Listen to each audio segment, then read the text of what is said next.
오늘 여러분들과 함께 할 히브리서 13장에 있는 말씀은 더 이상 세상이 두렵지 않습니다라는 제목으로 여러분들에게 말씀을 드리려고 합니다.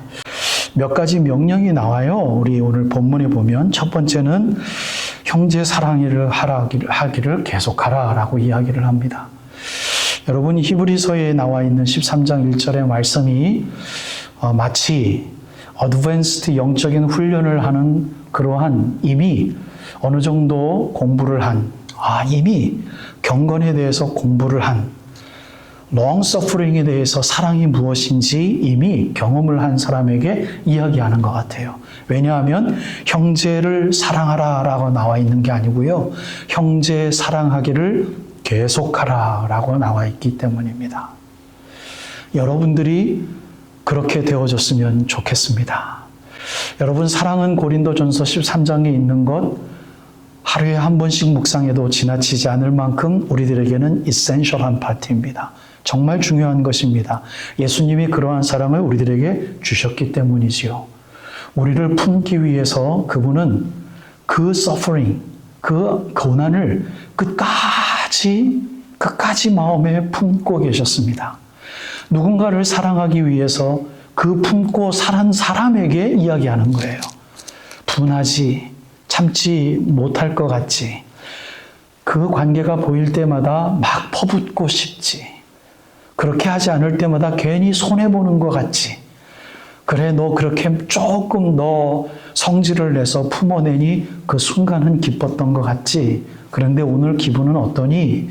마음이 더럽지 않니? 라고 예수님과 대화를 나누는 분들 말입니다.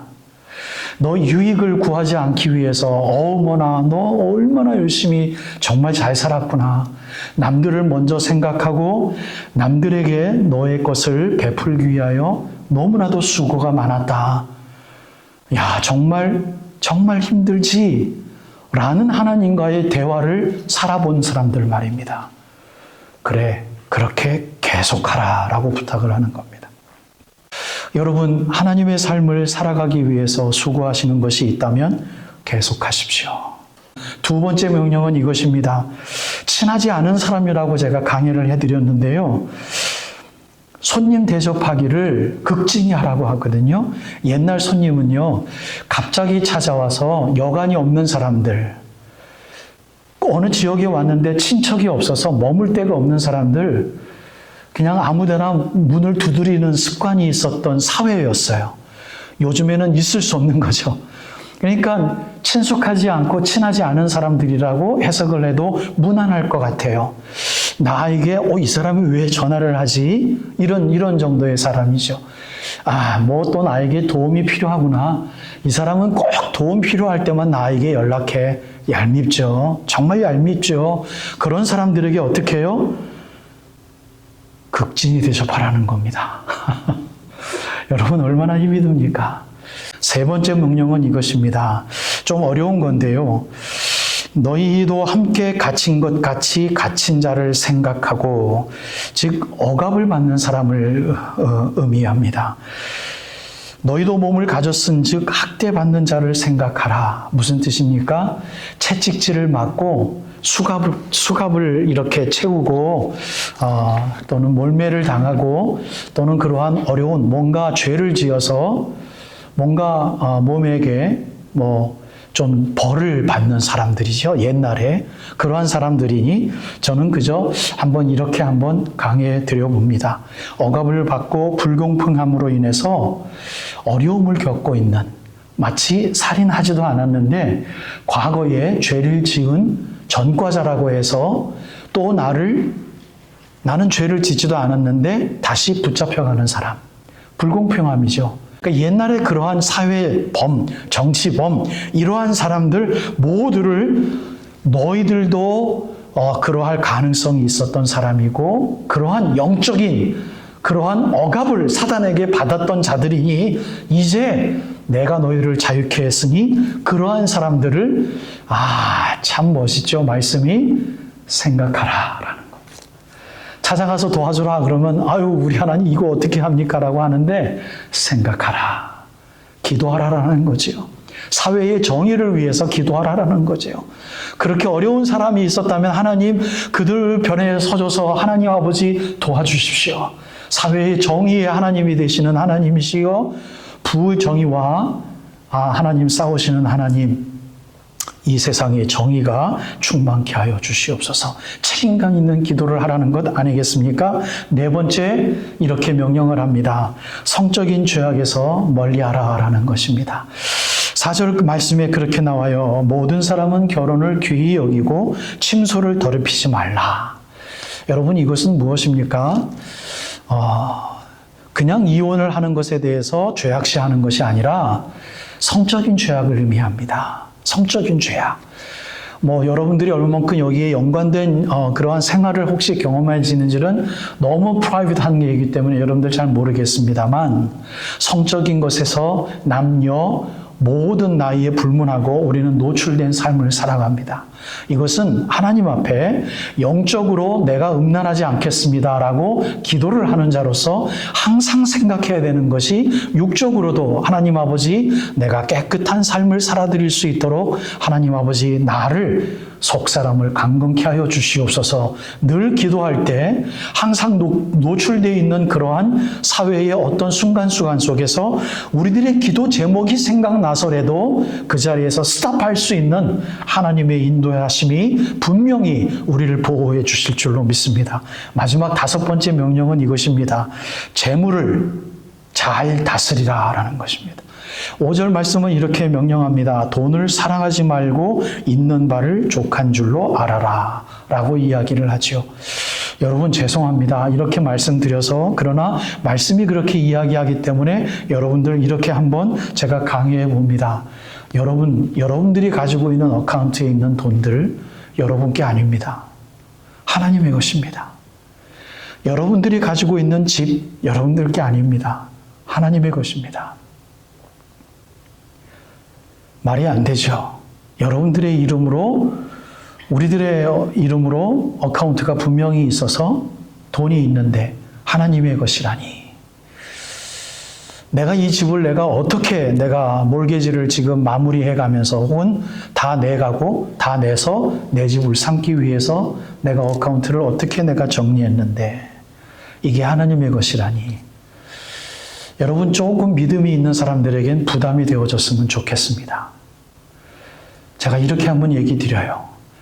경건이 조금 있는 사람들일수록 이거 심하게 부담이 되어지는 것은 하나님의 존재를 믿기 때문입니다.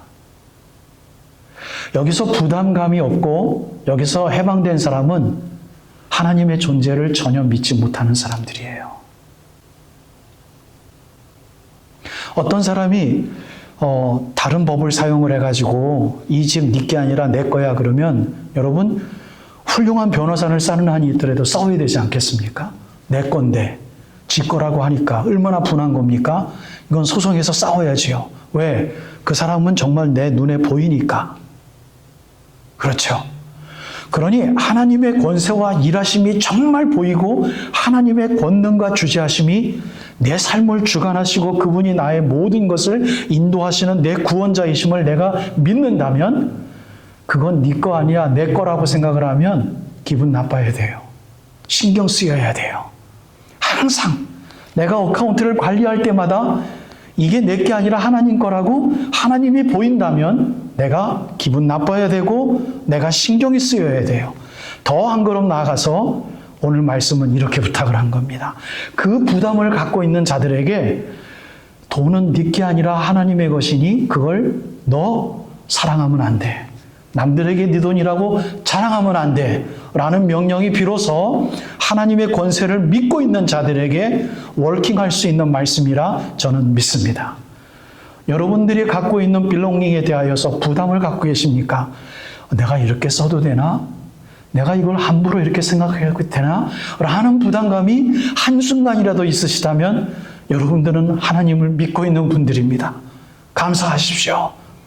그 여러분들에게 오늘 하나님은 히브리서 마지막 13장에 있는 말씀을 통하여 그 돈을 사랑하지 말아라 라고 이야기를 하시고, 그 돈을 더 잘 관리해 줄 수 있겠니? 라고 명령을 합니다. 이 명령을 들으면 우리는 이해할 수 있죠. 돈을 사랑하지 말라는 게 뭐지? 이걸 이해하지 못한다면요, 앞서서 말씀드린 하나님의 존재를 아직도 이해하지 못하고 실생활 속에서 인격적으로 하나님을 느끼지 못하는 분들입니다. 여러분들이 알으셔서 적용하셔서 내가 갖고 있는 모든 물질적인 것, 모든 것들은 하나님의 것이니 내가 정말 잘 써야 되겠구나 라고 생각을 하시면서 여러분들이 갖고 있는 돈을 사랑하지 않도록 여러분들이 갖고 있는 것을 잘 사용하시기를 정말 주님의 이름으로 축복해요. 이 세상 누가 두려워하겠습니까? 우리가 하나님 앞에서 떳떳하게 살면, 죽어도 내일 죽으면 그것이 주님이 원하시는 거라면 내가 세상이 두려워하지 않겠습니다 라는 여러분 잘못이 없다면, 아니 깨끗하기 위하여 하루하루 더러운 것이 모르는 것, 그러한 순간에 깨끗하게 살아가는 것 쉽죠. 그러나 더러움이 무엇인지 알아가는 그때부터 그 더러운 것이 나에게 주는 유익이 무엇인지를 동시에 알아가는 세상이기에, 여러분, 더러운 것이 무엇인지 알면서도 그것이 그렇게 매력적인 것인지를 알면서도 싸워서 한번 이겨봤을 때 하나님께서는 우리들에게 마치 깨끗하기 위하여 최선을 사는 그러한 깨끗한 자들이 무서울 것이 없듯이 경건적으로도 사단이 무엇인지 알고 하나님 편에서 깨끗하게 살아가기를 원하는 사람들이라면, 여러분, 하나님이 우리를 도와주시는데 무엇이 무섭겠습니까? 내일 죽으라면 죽지요. 여러분, 그 각오로 전심전력할 수 있는 모습들을 여러분들에게 힌트를 드리기 위하여 일부러 1월 첫째 주부터 몇몇 조목으로 여러분들에게 훈련할 수 있는 덕목을 드리오니 여러분들 기도와 말씀으로 훈련하셔서 살아내실 수 있는 귀한 복이 충만하시길 축복드립니다.